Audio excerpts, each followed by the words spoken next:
Abusia empenifo bubebi se sakoko satra komasen a enye ne fe se na efiri abusia se ehwe ne etwagu ewo kantanka abusani mu a eyade a eyare hosem ye pa wodi mi nyina ba ya adwene se abra papa no etofom ekosi se ye pen kwabre sensem a na etwagu ewo papa no na yi yore ni wonu na enye nsem a enika na so ma me lawyer sawa Asafo ejinaye etwantoma sinibo epe ne papa kwabra sa brede wakata papa na china eno ena ebi kra etrese eye na ye maame ye ne de ne eye na no waye no wahye papa no nyam paase oba ebi so etrese da ebi se ne papa wo ba wiase be bobra any impact a wo make ye ne ade ne de nanka edom a wo se ba ye na sanye sa dom no ena ye hu ye ne tina ye ne de anko ye kra na bosia we no nyina etwagu na nam se ye ne wunzene videos mienu ena etwagu e wo media no so videos mienu nyina efi Kristo Asafo mission na bosia ba ko aya Asafo ne branch e won kran ha ya womo etrese abra papa no etofom no eye kwadwo safa kofuna junior ene Asafo ne penifo ne bi eba didi sika womo ho se womo de kwakoyo papa ayi na womo ahwahwe hu se eye na course no enye Kristo Asafo mission no ene eye ne firi se akofuna na wono eye leader de ma asore no eba ye announcement se mo Asafo babia enkopiemu ewo empota ho na enye Kristo Asafo ena eye no nenu asem nti ebi gina so a eye no womo entimi akọ na so busi aye ma me lawyer Asafo ye eye ni wie no womo say womo hwa ehwe te petitakra mu de nchi o mani a womo hu se bibia ekoso a ekire se kwadwo Asafo akofuna san ba ye eye na etoso mienu de mo papa ne kwanta ne eze ne penifo ka se bi kwatwa me ba ma na manye ntwa ni pioto nka wanzam ho wo ba gi sika ne se wo de kwa akọ ye eye no wa anya de a ene san fa sika edema ye abusia we ni ba ye ne kwa womo hwe hu kan ye enya ne puma sibre ehu ba bi a asam no ebe kokopemu ewo kumase nso na enya asam ketwa kwa ho so Asafo branch wo ho no komemini de wo mkopiemu kwa ya asore na members ni bi ekọ no ene wo mo share na asentuma ye ma me lawyer sawa Asafo etwa ye ededa ne papa ase na eno ene wo mkopiemu asore de mo na mo se hey wuchi no mo se ye de na ebusia ka bensi beatings be what wo mo bu wo mo ye pa enchemo ne se mo trese entuma na wo ma hye eda be piemu wa asore de mo no kire adwene bone a ewo mo mutirimi empapemu a won betimi ede aba asore ma omo so de mo so e ma papemu no e mantane omo bu omo bi na no aso ha e no mo members nyina agimegeme ene Sofoline police station a won de makwakugu asabe de won gusu e ho a won mo hwe nsem no na won aka we e na akwakoye abrehosoma mesese obaka no ne akwakoye videos ni se ne esikwa na busia nya abotre na hwe video no ekosi na wo a what do I share our comment section ho e dey amame all the social media handles no e too much gh o subscribe like ya share na for so ne bia hwe makra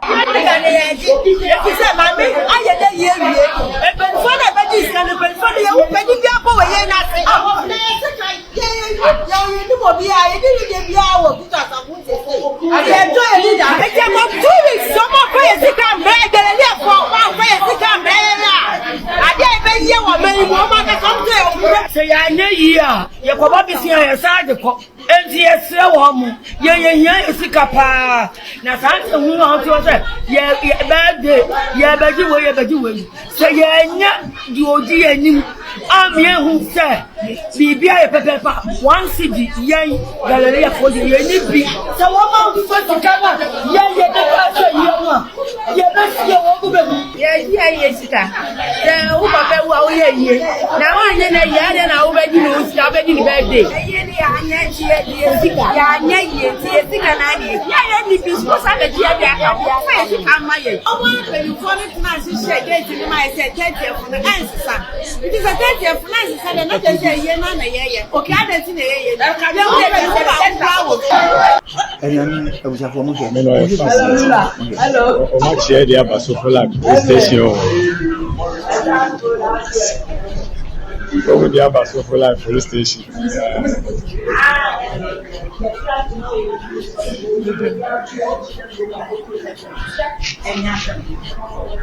Como dia do Google, como dia Asafo la police station.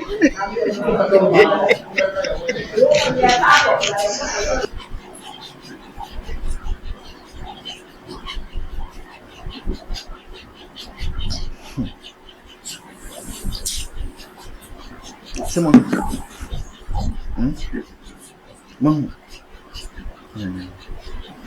Nti sese mo sunsun ye no. Mo sunsun ye no. ayana me wehu na sign me ya na sign me wawa na akambo na say I'm my confused Kristo Asafo asore nipa oti asore Kristo Asafo esha atade ma asore ni wura ni mfoni mbom ye de o police station say o mkoda cells say o ma hye asore wura no natade ni mfoni wo na say eye mpura constitution bi wo ho a prescribe particular atade say e bi ya abomination no mu yi wo ya kanti ase wo mu but sa kwasia we no constitution say ye twa anipa so mesi di ni de eno pa constitution kan wo ono wo so wo ni but enti what's na say na say nti anipa e wo wiase a ye ti wa adwene e bia ni pa ya sebi ya fe no wo so first ya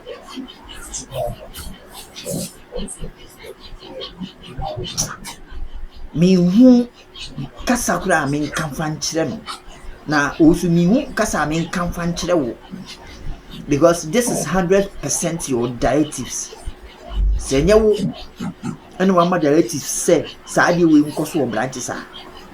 entimi si enti kwajo unyansa bebrebe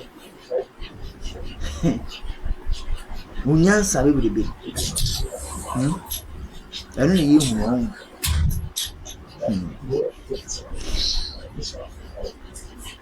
mini hwia me ka kire mo bi ye mo amu pebia mo ye na de maka enu ani bija me see cool emina nti mo hu de ya mo act fast no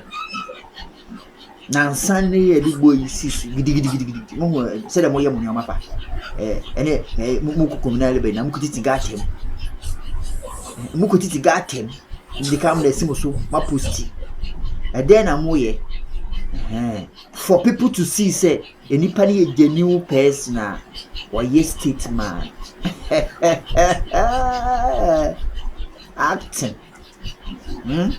acting mo books na mo reading how many of prominent people who we are seeing and now participating in acting level, acting for also CD. Oh, became a boy. And see, Munkosonia acting. Mumani ye bibia bet sini din what I say munje nyuma bibiri kamuko esumenya no papa ne di ni birthday ana kwado na ne di ni birthday because men hu papa mfoni wo car no ma brand we kwado mfoni na papa de wo ni di papa ne di birthday ana kwado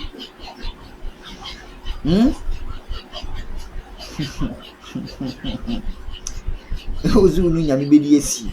wadwene na efratwe wadwene efrato bad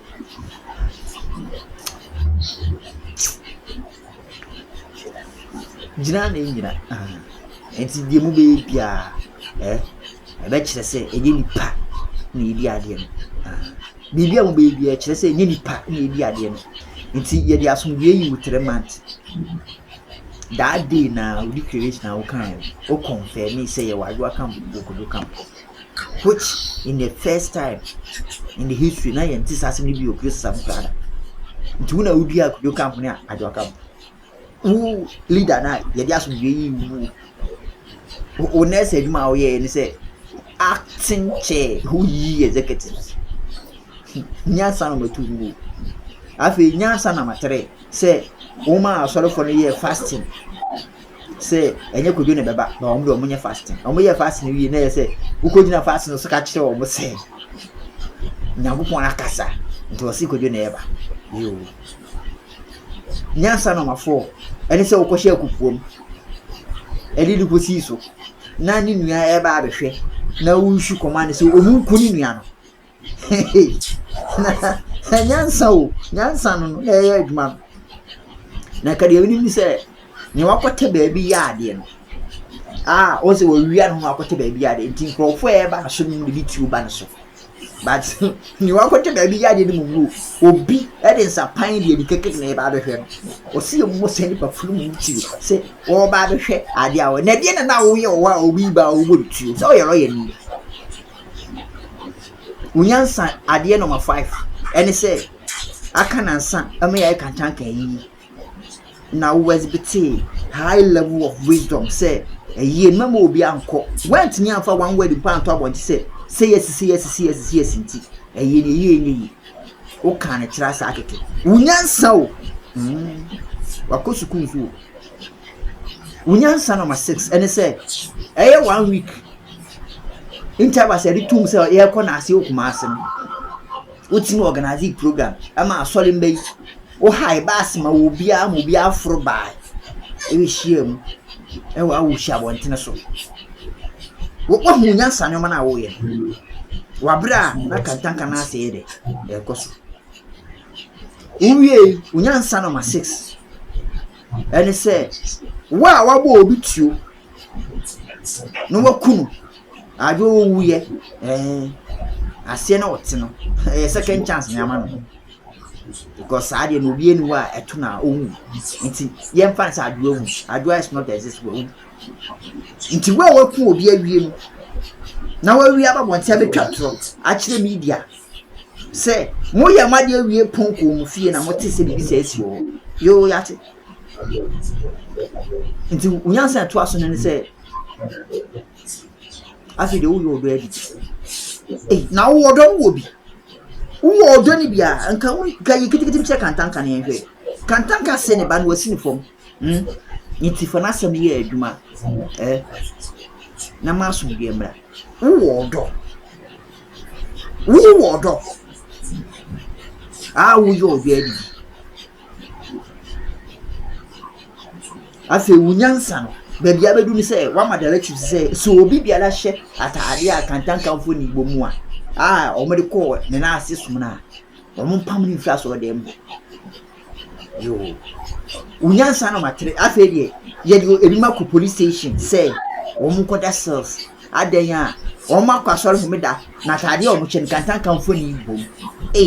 eti asem we sie ko bi se obi a adwene eda ni tirimu a say no obeka no wafri road wafri road why na men nam wo so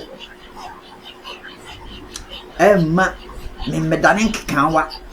men nam wo so nam wo so na me nkekanwa bi ma me ho wo ma de pa da menim no ho enti sese de sia nam no bekasa onyansani ye da ase ebi mra biem eti mo nso so mo camera no sisi miembia obi biara obehye biaba no aya mo mpam no why mo chiwo mo fo mo kokot mo nyelu mo 10 years enyansafo onyankopon hira mo why Kantanka damase